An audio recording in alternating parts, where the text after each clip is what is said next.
Sunana Habib Ali Usman, ina muku barka da zuwa wannan tasha tamu mai suna Arewa Tech TV. Wannan tasha tamu Arewa Tech TV za ta ringa kawo muku abubuwan da ya shafi labarai kan harkar technology, wato fasaha kenan da ya danganci kamar wayar salula, handset kenan, da kuma kwamfuta, na'ura mai ƙwaƙwalwa da sauransu. Za mu ringa sa bidiyo a duk ranar Laraba da misalin karfe 10 na dare agogon Najeriya.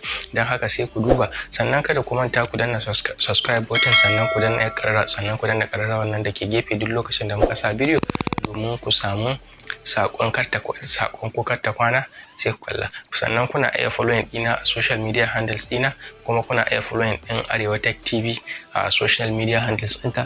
Zan bar komai a nan link, a nan description zan bar link ɗin gaba ɗaya social media handles. Ni ne naku Habib Ali Usman, sai mu sake haɗuwa da ku a cikin bidiyo na gaba. Sai an jima.